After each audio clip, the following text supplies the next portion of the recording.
Olá, boa tarde a todos, bem-vindos a mais um episódio da Arte de Errar.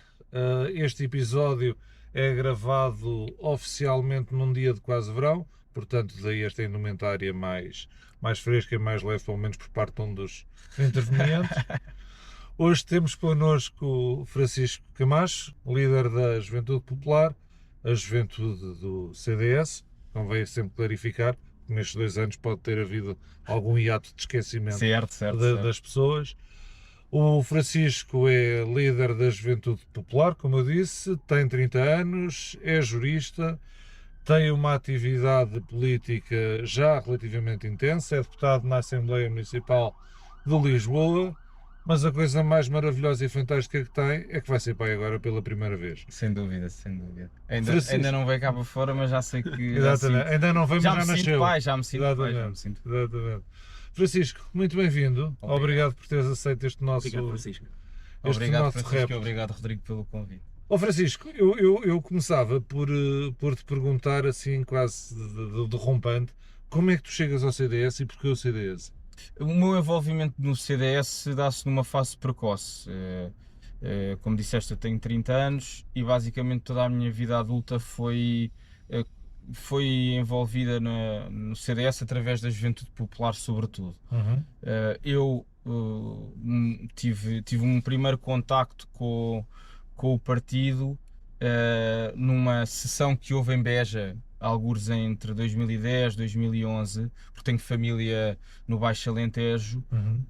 E o meu tio, que já faleceu, ele era do CDS, e o meu pai tem carreira militar, mas nos seus tempos de juventude pertenceu à juventude centrista em Beja. O que é uma raridade a vários níveis, ainda hoje é uma raridade. Hoje ainda mais. É. Okay. E eu recordo-me perfeitamente da intervenção do Paulo Portas. Enfim, eu não sei reproduzir exatamente os termos, mas lembro-me de que achei uma intervenção apaixonada. Eu já conhecia a figura da televisão. E recordo-me também numa fase anterior, de ser um miúdo que gostava muito de história e Isso há de história 12 política. anos, pai? Sim, 12, 13 anos, exatamente, porque eu juntei-me com 17. E na altura havia um grupo em Beja da JP que me lançou o desafio. E eu, que já tinha pensado naquilo, achei que era o momento ideal. E então, recordo-me numa festa da cerveja na FDL, de ter conhecido o Francisco Rodrigues dos Santos. Sim.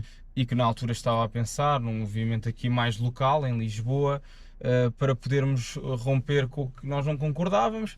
E acabou por ser assim. Sendo tu uma pessoa que entraste por convicção, que entraste por desejo de mudança de tudo isso, como é que tu viste de repente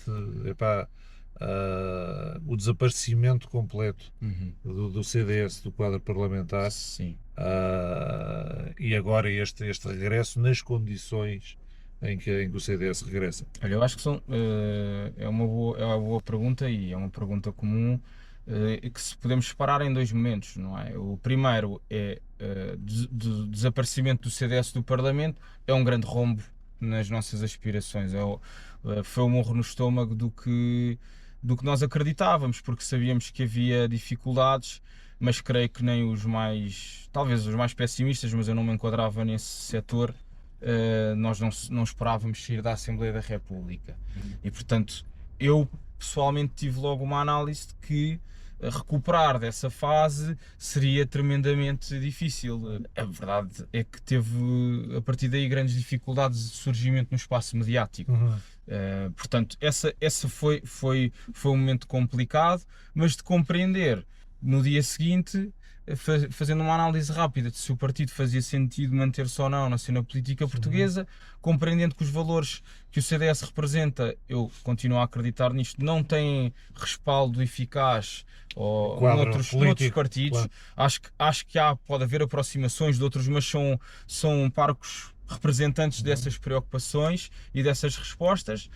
Perceber que fazia sentido dar mais uma oportunidade ao CDS, e que depois entra na segunda fase da tua questão, que é o ressurgimento do CDS na Assembleia da República. Eu creio que é óbvio que ele se faz por um formato de uma coligação pré-eleitoral, mas essa coligação pré-eleitoral também só foi possível porque o Partido Social Democrata compreendeu que o CDS seria muito importante. Acrescentava e não diminuía. Acrescentava. E vistos os resultados eleitorais, eu creio que podemos retirar essa conclusão. Francisco, voltando aqui um bocadinho atrás, sem querer voltar a colocar o dedo na ferida, mas achas que o desaparecimento do CDS se deveu a uma mudança social por parte do eleitorado e, portanto, por parte de quem vota, ou a eventuais erros de estratégia ou de liderança, se quiseres, por parte do partido?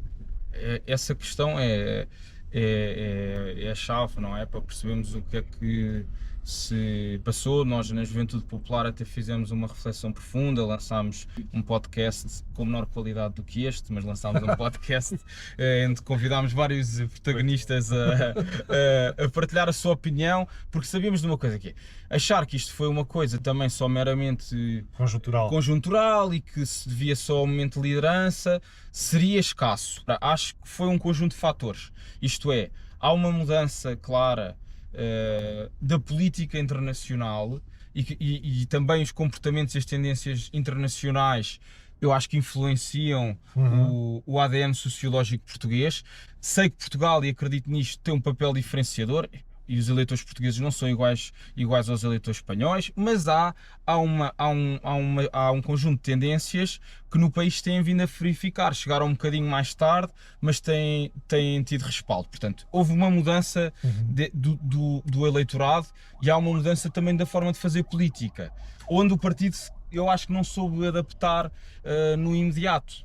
Mas temos que, por exemplo, que o CDS, neste momento, esteja entalado entre uma iniciativa liberal e um Chega? Não, eu acho... Onde é que há, neste quadro atual, sim. onde é que há um espaço? Papel para o partido.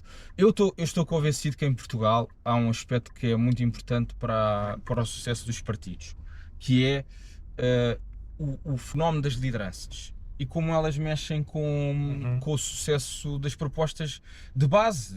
Alguns partidos não têm propriamente doutrina, mas o CDS é um partido com doutrina. Quadros, e até em sentido contrário. Hoje possivelmente vemos mais à nossa direita o partido Chega a triunfar, sobretudo por um projeto de liderança, não é?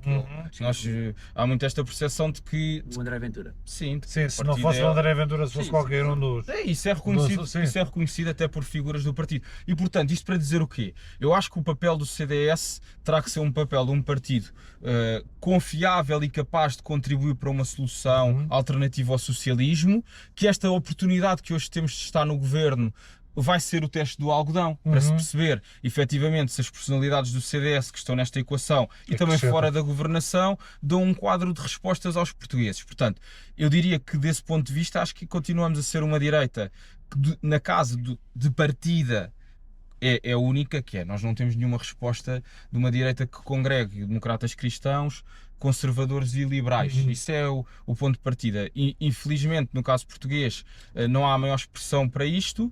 Se formos a Espanha, por exemplo, o Partido Popular tem esta base relativamente sólida. Agora, eu acho francamente que há espaço para o CDS. Agora, mais do que estarmos presos às razões do passado e às consequências que tiveram e foram brutais na vida do CDS, eu creio que o caminho tem que ser de agarrar uma nova agenda que à direita faça sentido. Há bocado estavas a falar do presente e falámos do presente e do passado, e eu agora falo do futuro. Estamos em 2028, expectavelmente serão eleições legislativas em 2028, se a coisa correr, era bom, se a coisa correr bem. Com o governo semantico. O CDS coligado com o PSD ou independente, com o crescimento que tenha feito nestes 4 anos? Então, tudo somado a isso, somando que esta legislatura se completa no seu pleno, seria estranho, na minha opinião, à data de hoje, pensar que se houve um governo, dois partidos que conseguiram dar condições a um governo para governar durante 4 anos, não tendo maioria absoluta no Parlamento, seria muito estranho que, se fomos bem-sucedidos nessa conjuntura, que não nos propuséssemos a eleições em conjunto novamente. Agora, claro que sabemos que há há circunstâncias várias que tornam a política apaixonante e que nos impedem de ter essa previsibilidade. Mas isto se calhar faz parte. Há 6 meses, possivelmente ninguém acreditava que teríamos eleições antecipadas e já se falava até de António Costa ultrapassar os anos de Cavaco Silva. Sim. Portanto, todos nos lembramos da expressão habituem-se. É isso mesmo, exato, aquela capa de Luís XIV. E numa perspectiva de crescimento, Francisco, e pegando aqui outra vez neste universo de 4 anos e numa lógica de diferenciação do partido, se decidir efetivamente fazer o seu caminho de uma forma independente, depois chegando a 2028 logo veriam se faz sentido ou não coligarem-se, mas a que bandeiras é que tu achas que o CDS deveria agarrar para crescer e para se diferenciar do PSD e para eu diria, voltar a ganhar o seu espaço naquilo que é o espectro de eleitorado? Há vários pontos onde nós nos diferenciamos do PSD e ainda bem, deve haver essa riqueza. Quando falamos de polarização, há muita ideia de a polarização é péssima para a política portuguesa. Não tem que ser necessariamente péssima para a política portuguesa. Se dessa polarização só se evidenciar o radicalismo, claro que isso é mau. Mas termos polos e pontos de partida diferentes também permite às pessoas compreender que há caminhos e soluções distintas e, portanto, não é tudo igual.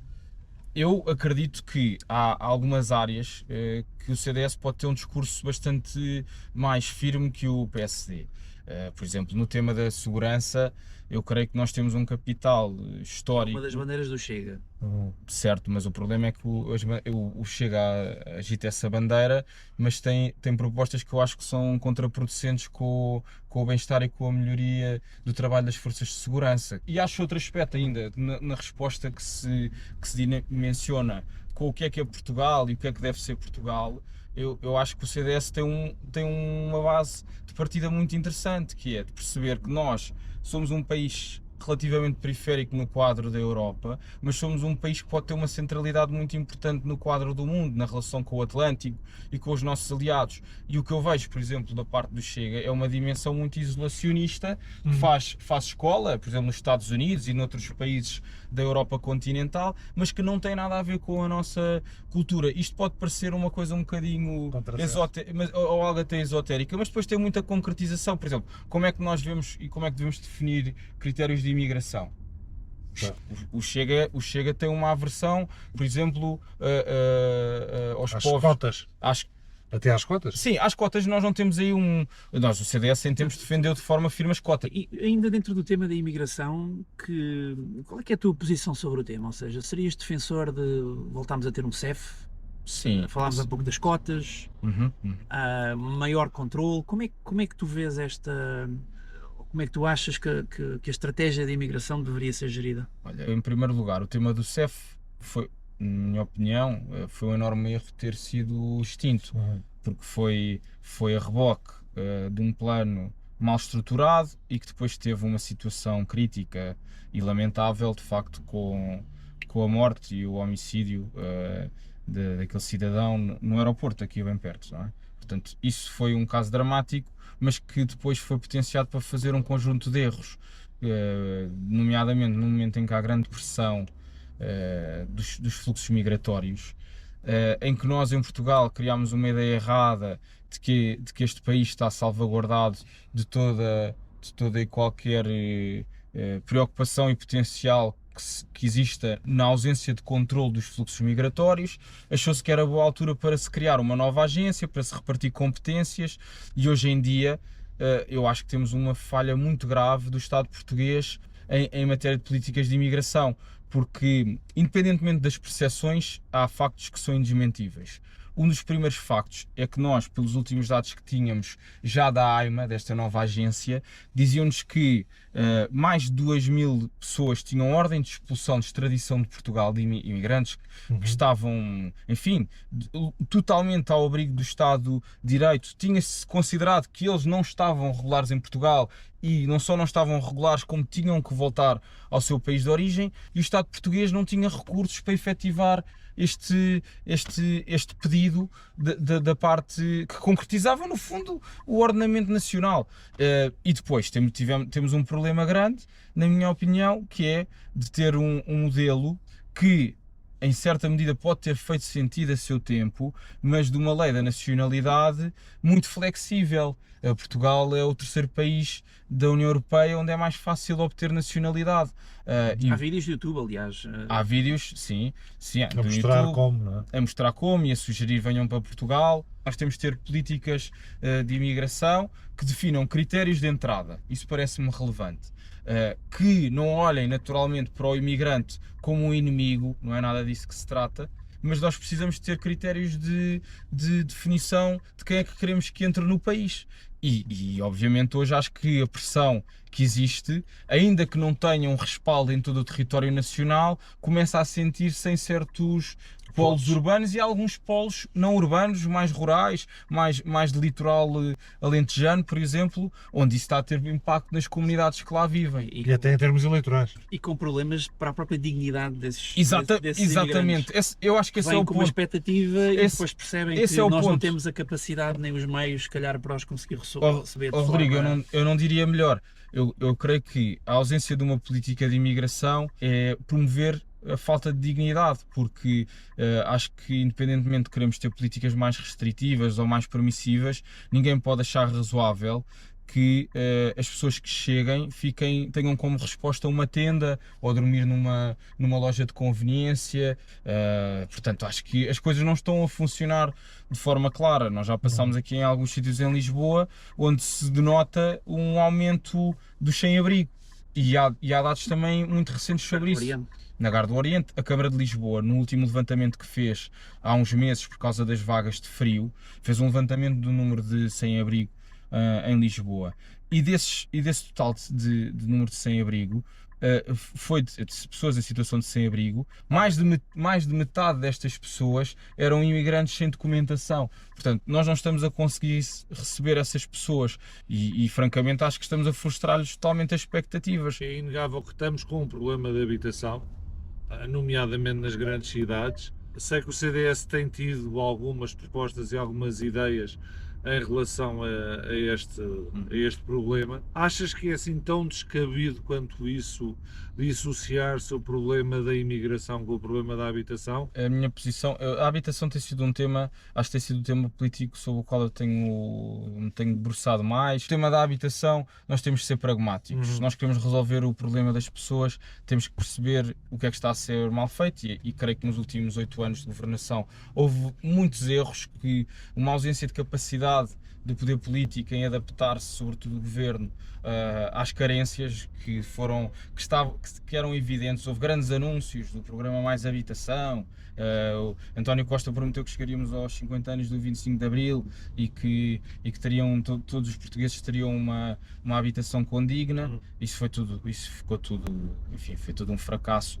Agora, não fugindo à tua questão, eu acho que não há relação entre o aumento da imigração e as dificuldades na habitação. E explico. Nem os vistos gold? Eu acho que não também, porque os vistos gold tinham um segmento de mercado de uma gama que não é a gama que nós precisamos para dar resposta significativa às pessoas que procuram casa. Portanto, estávamos a falar, na maior parte dos casos, de habitação a partir dos 500 mil euros. Algumas pessoas lá que nos ouvem pensam assim, bem, mas isso pode ter inflacionado em certa medida ao mercado, não é? Eu reconheço que isso possa ter acontecido, mas os indicadores que nós temos, até ao momento presente, contrariam isso, porque a partir do momento que o último governo de António Costa limitou os vistos gold e até deu só incentivos, por exemplo, numa primeira fase aos vistos gold no interior do país e agora eles acabaram. Quer dizer, o mercado de habitação continua em crescendo, os preços na habitação continuaram em crescendo. Eu creio que os vistos gold até podem ser criticáveis sob outro ponto de vista, que é da aquisição de um passaporte, claro, a troco de um montante expressivo. E admito que desse ponto de vista de identidade mereça crítica. Agora, mas não vejo que tenha tido impacto? Eu não vejo que tenha tido um impacto considerável e acho inclusive que há uma certa esquerda, a maior parte da esquerda, tem um pensamento muito avesso ao investimento direto estrangeiro em Portugal. Vimos, por exemplo, o Bloco de Esquerda propôs isso no Parlamento e continua a defender uma ideia copiada, ainda que mal, do que se fez no Canadá, que é investimento direto estrangeiro em Portugal não pode ser permitido para a habitação. Também não está a funcionar? Não funciona? Não funciona, e é totalmente contrário à dinâmica que nós vivemos de mercado único na União Europeia. E mais, eu acho que nem é só pela questão mais legal, eu diria mesmo que isso é contraproducente, porque o que nós temos em Portugal é falta de nova habitação. Ora, se nós retiramos da equação um dos maiores promotores de construção de nova habitação, que é o investimento privado, vamos condicionar brutalmente esta mudança e esta solução que o CDS defende, que é: nós precisamos de mais habitação. Essa habitação consegue-se com reabilitação urbana, mas também precisa efetivamente de nova construção. Lisboa tem uma infindável lista de imóveis que estão vazios. Verdade. Muitos deles que pertença da Câmara Municipal de Que Lisboa, necessitam de reabilitação. necessitam de reabilitação. Às vezes há aquela coisa que é, nós não temos dinheiro para reabilitar, mas também não vamos a vender este património porque de repente o Bessa de Queiroz dormiu aqui em 1800 e troca o passo uma noite e portanto temos de preservar isto, mas depois não preservamos. E depois tens outra coisa que é: tu queres construir, tu és um promotor imobiliário, queres construir, tens uma barreira enorme de burocracias para a construção. De fiscalidade. Ou seja, a minha pergunta é esta: não achas que fazia sentido, por exemplo, em face do inúmero património que a Câmara Municipal de Lisboa tem, em vez de estar a autorizar nova construção, fazer parcerias e associações com entidades privadas? Sim, eu concordo em absoluto, porque também a reabilitação tem uma vantagem face à construção nova, é mais rápida. Certo. Às vezes até pode custar um bocadinho mais, mas tendencialmente é mais rápida. E deixa-me dar essa palavra, porque eu creio que este novo executivo de Carlos Moedas, com o toque muito especial da Filipa Roseta, tem conseguido dar alguns sinais importantes. Eu acho que toda a gente concorda, seja de esquerda ou de direita, que há aqui um problema de desregulação do próprio mercado no sentido de oferta-procura. Todas as medidas ou as ideias que tu referiste, e que acho que fazem todo o sentido, que é trabalhar o lado da oferta, mas Sim. A realidade é que a generalidade dessas medidas só começarão a produzir teoricamente efeitos dentro de algum tempo, porque implicam reabilitação, implicam ida para o mercado e tempo Preços preços competitivos. Há algum conjunto de medidas que tu achas que devam ser pensadas e aprovadas para gerar uma redução dos preços, seja de arrendamento, seja de nova habitação, no curto prazo? É óbvio que nós não podemos achar que é solução hipotecar aqui uma geração que fica sem casa, ou que fica em casa dos pais, ou que tem que se contentar com um quarto dividido com mais 5 ou 6 pessoas.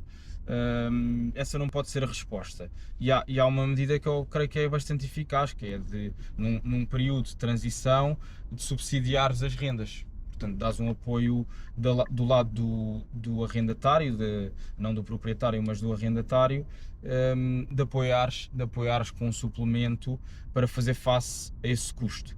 Eu acho que uma redução dos preços é difícil no imediato, isso é muito difícil. Claro, é o próprio mercado que É o próprio mercado que fará isso. O choque fiscal pode ser importante porque permite a um segmento pessoas, sobretudo os mais jovens, que não têm em casa, pode-lhes permitir financiamento a crédito, questão do IMT, a questão do imposto social ainda que seja bastante mais residual, mas a questão do IMT é muito significativa, porque estamos a falar quase de metade da entrada que nós precisamos para comprar a casa. Agora, eu sou totalmente avesso a uma intromissão dos poderes políticos de uma dimensão regulatória, por exemplo, que meta tetos às rendas ou ao preço da habitação. Porque criar uma artificialidade isso é uma artificialidade que não funciona. Exatamente, e que não funciona, que gera essa expectativa, essa frustração. Repele investimentos, exato, e tem o efeito contrário, não é? Quer dizer, nós vemos cidades como Barcelona, que aplicou essa medida, Berlim, Munique, Paris, e até se agravou, porque houve menos oferta, não é? Os proprietários, sejam singulares ou grandes fundos de investimento, retiraram essas casas do mercado e, portanto, na lei da oferta e procura, passámos a ter menos oferta. Portanto, há aí um compromisso, eu acho que há um compromisso importante dos municípios, do Estado Central, mas também, por exemplo, das universidades, não é? Por exemplo, no caso de Lisboa, a Universidade de Lisboa está no top 3 dos grandes proprietários da cidade. Tem muito património e tem muitos terrenos. As universidades também têm que dar uma resposta. Na altura em que nós estamos a gravar este programa, houve aqui uma celeuma relativamente grande por causa da apresentação de um livro conotado com alguma direita mais tradicional, apresentado pelo Passos Coelho, portanto com uma certa visão de uma sociedade ou de família. Sim, mais convencional. Mais convencional, digamos assim. Tu achas que estamos a assistir a um início de uma tentativa de recuperação da direita de voltar a tomar, entre aspas, as ruas e alguns temas? E, continuando na martice da provocação, acha que isto foi um tiro de partida do Passos Coelho para tentar conquistar o plano? Já tive a oportunidade de estar com o próprio, mas não conheço bem Pedro Passos Coelho. Acho que é um homem que está na vida política, é um ativo do espaço do centro-direita, claramente, e enfim, o que forem as suas intenções são mais do que legítimas e vai a tempo, porque nós estamos a falar de um reformado. Foi alguém que deu muito ao país, que pode querer recuperar algum protagonismo. Quer dizer, parece que Pedro Passos Coelho não pode falar sobre nada. Quando eu estava lá, quando falou no Algarve, na campanha da AD, sobre a imigração, o que se especulou sobre aquelas palavras, o que se especulou, que ele ia fazer e que ele estava a deturpar, quando agora, por exemplo, sabemos dados recentes de que a criminalidade nunca foi tão alta nos últimos 10 anos, mas ele falou da percepção das pessoas. E eu acho que a intervenção dele, por exemplo, em Faro foi justíssima, que é, se nós deixarmos o tema da imigração acantonado a certos polos, o polo de portas abertas totalmente, ou o polo de restrição total e que todos os que vêm de fora são bandidos, depois, de facto, quem sinta algum impacto com matérias de imigração só tem duas respostas extremadas. Eu acho que o Pedro Passos Coelho foi responsável, em grande parte, por uma recuperação do país. Também foi responsável por algumas marcas que ficaram no eleitorado menos ideológico, exatamente. Mas quer dizer, foram medidas feitas num contexto e com uma exigência extrema, não é? De assistência financeira. Agora, é uma pessoa que tem pensamento político, é um homem da ação política também e, portanto, é natural que não queira ficar só pela academia. Sob esse ponto de vista, enquanto agente político, foi alguém que teve orientações que não estão bem dentro da casa dessa direita tradicional. Por exemplo, com a questão da adoção por parte de casais homossexuais e outras matérias. Eu acho que o que aquele livro serviu de uma forma clara para denunciar é que também há pouca tolerância à diversidade de opiniões neste país, não é? Aquilo é uma afirmação política do que eu vi até agora, que não entra em choque com outras propostas políticas. Tem alguns temas fraturantes, pode-se discutir isso, mas eu não vi ali nenhuma questão diretamente da reversão, por exemplo, do casamento homossexual. Exatamente. Agora, o que se defende, eu acho que tem sentido de ser, é que há uma desvalorização da família enquanto célula fundamental de qualquer sociedade que se queira equilibrada e saudável e que ao arrepio de algumas visões de esquerda que querem uma propositura de um homem novo que só se consegue quando a família está enfraquecida, que tem existido essa posição. Como é que tu vês, no capítulo da liberdade de expressão, que o país tem vindo a evoluir nos últimos tempos? Nós temos uma mudança, não? Porque o fenómeno da democracia digital alterou completamente, eu creio que o paradigma do exercício da liberdade de expressão e do seu impacto. Agora, eu acho que há um discurso mais agressivo e mais hostil perante certas opiniões e vejo nisso. Eu não sou nada, começámos esta conversa a falar disto, da polarização. Eu não sou nada grande fã daquela teoria de que a política deve promover o consenso. Eu não acho isso. Eu acho que a política tem que ter representação e se há representação, há matérias onde pode haver posicionamentos que não são compatíveis e, portanto, não temos que procurar o consenso a todo o tempo. Agora, do ponto de vista da liberdade de opinião e de expressão, claramente que, se falarmos há 50 anos atrás, não tenho dúvidas que há maior liberdade de expressão, quer dizer, Sim, sim. mesmo no contexto pós-25 de Abril, existia uma ameaça do ponto de vista da coação em certos contextos, a liberdade de fazer política, a PIDE, Sim, a pergunta PIDE era e o fenómeno mais, que tivemos, se no quiseres, fenómeno nos que tivemos últimos 10 anos ou revolucionário. 15 anos. Ou seja, viste esta questão da política, A do democracia cancelamento. perdeu um bocadinho Sim. nestes últimos 15 anos, ou seja, aquele ideário de quando as pessoas, seja do 25 de Abril, sim, seja sim, do sim. 25 de 10 anos, Novembro, não- se quiseres, Eu acho que há uma coisa que se perdeu, um espírito de alguma tolerância, se calhar. Eu acho que sim, eu acho que houve uma consequência que tu vês agora, que é da dignidade das instituições. Não quero parecer muito purista nisto, mas eu creio que houve um extremar da forma, não tanto do conteúdo, mas da forma, que hoje torna, por exemplo, o Parlamento um espaço muito próprio para artes circenses e para grandes demonstrações de vaidade política e pouco sólido na substância. E isso prejudica a democracia. Sabendo que vais ser pai, qual é a tua perspectiva sobre o país? Estás otimista? Acho que este país... Quais é que são os receios sim. que tens para o país? Olha, eu tenho receios... Se quiseres, ao contrário. Não, assim, eu tenho receios para o país e que eles se mantenham e até se possam agravar, certos temas se agravem nos próximos anos.